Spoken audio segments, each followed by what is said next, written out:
السلام علیکم ورحمۃ اللہ وبرکاتہ۔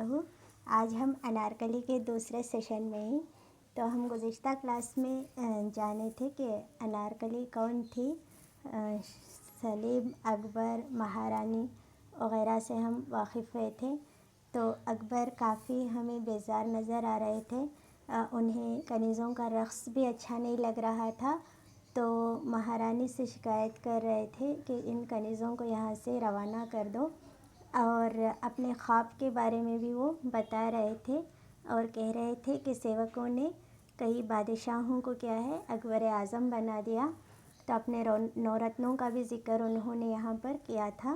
تو انارکلی ڈرامہ دراصل سید امتیاز علی تاج کا لکھا ہوا ہے۔ تو اکبر کہتا ہے، میری عظمت میرے خواب ہیں رانی، یعنی جو خواب اکبر بادشاہ دیکھتے ہیں وہ انہیں عظمت دکھائی دیتی ہے۔ ہندوستان ایک مسکین کتے کی طرح میرے تلوے چاٹ رہا ہے، مگر ابھی تک میری زندگی کا سب سے بڑا خواب اندیکھا پڑا ہے اور اسے جنم دینے کا عزم اپنے میں نہیں پاتا۔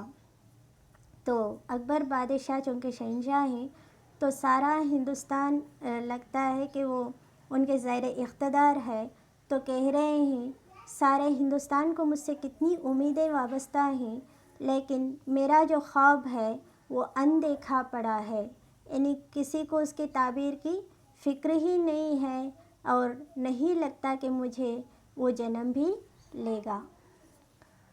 مہارانی کو اکبر کی عظمت والی بات سمجھ میں نہیں آتی، تو اکبر شیخو کا نام لے کر شہزادے سلیم کی طرف اشارہ کرتا ہے۔ شیخو، کاش شیخو۔ مہارانی حیرت سے، شیخو مطلب شیخو کون ہے؟ شیخو وہ ہے جو اکبر بادشاہ کا بیٹا ہے سلیم، تو اسے کیا ہے وہ پیار سے شیخو بلاتے ہیں۔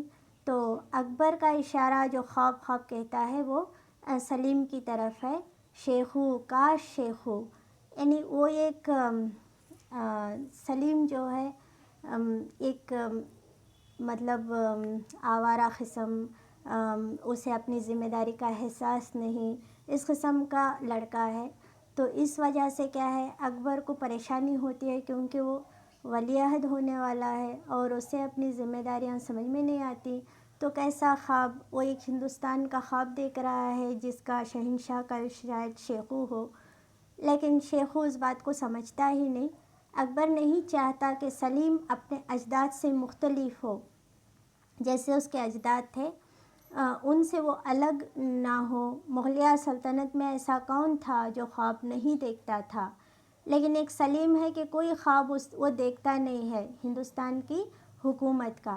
اکبر کے جانشینوں میں تیمور کی طوفانی روح، بابر کی حیرت انگیز معلومات اور ہمایوں کی استقلال۔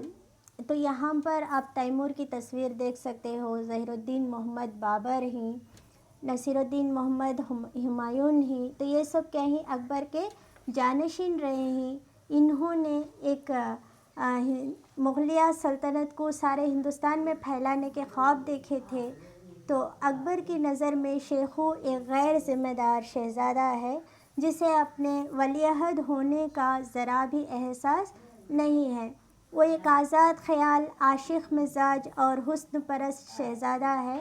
مہارانی کہتی ہے، شیخو آپ کا موزوں جانشین ہوگا، یعنی جیسے آپ اپنے اجداد کے نقش قدم پر چل رہے ہو، اسی طرح شیخو بھی کیا ہے آپ کے نقش قدم پر چلے گا، مہارانی بتا رہی ہے۔ اکبر غصے سے گرم ہو کر کہتا ہے، اگر اس کا یقین ہو جاتا تو میں اپنے دماغ کا آخری ذرہ تک خواب میں تبدیل کر دیتا، لیکن میری تمام امیدوں سے وہ اتنا بے اعتنا ہے، اتنا بے نیاز کہ لیکن میرا سب کچھ وہی ہے۔ میں نہیں کہہ سکتا مجھے کتنا عزیز ہے، کاش وہ میرے خوابوں کو سمجھے، اسے معلوم ہو جائے اس کے فکرمند باپ نے اس کی ذات سے کیا ارمان وابستہ کر رکھے ہیں، وہ اپنی موت کے بعد اس میں زندہ رہنے کا مشتاق ہے۔ تو اکبر اپنے دل کی ساری حسرتیں مہارانی کو کہہ سنا رہا ہے۔ وہ کہہ رہا ہے کہ سلیم نہیں جانتا کہ وہ مجھے کتنا عزیز ہے، اور مجھ سے اس سے کتنی امیدیں وابستہ ہیں، مرنے کے بعد میں اس میں زندہ رہنا چاہتا ہوں، تو وہ بھی کیا ہے میری طرح سارے ہندوستان کا شہنشاہ بنے، لیکن وہ سمجھتا کہاں ہے۔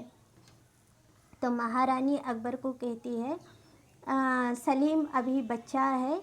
اکبر کہتا ہے ہماری محبت اتنی دیوانی نہیں کہ اس کا سن و سال بھول جائے، اور ہم چاہتے ہیں تم بھی اسے یقین دلاؤ کہ فی الحال وہ ایک بے پرواہ نوجوان کے سوا اور کچھ نہیں۔ تو مہارانی کہتی ہے ابھی وہ بچہ ہے، اس کی عمر ہی کیا ہے، جیسے اس کی عمر آئے گی وہ اپنی ذمہ داری کو سمجھ جائے گا، لیکن اکبر کہتا ہے ہم اتنے بھی کیا ہے اس کی محبت میں دیوانے نہیں ہیں کہ اس کی عمر کو بھول جائیں۔ تو مہارانی کہتی ہے مگر وہ اپنے ہم عمروں سے کچھ مختلف تو نہیں، مطلب اس کے ہم عمر لڑکے ابھی کھیل کود کر رہے ہیں تو وہ کیا کرے گا۔ تو مہارانی کے الفاظ سن کر اکبر برافروختہ ہو جاتا ہے، برافروختہ ہو جانا یعنی غصہ ہو جانا، اور اپنی کمسنی یاد کرتا ہے جس میں اس نے سلطنت کا بوجھ اپنے کمسن کندھوں پر اٹھایا تھا۔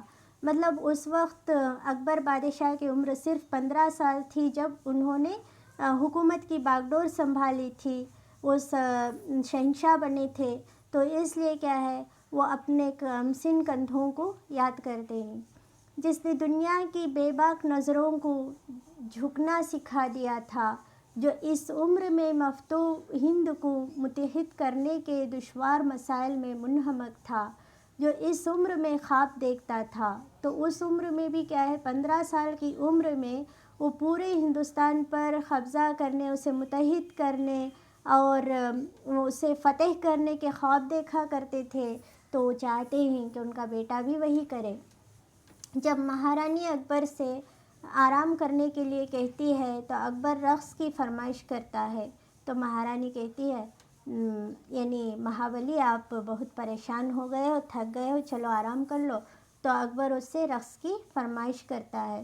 نرم نازک خوش آئین موسیقی کے ساتھ انارکلی کا نام لیتا ہے، وہ تھکے ہوئے دماغ کو ٹھنڈک پہنچانا جانتی ہے۔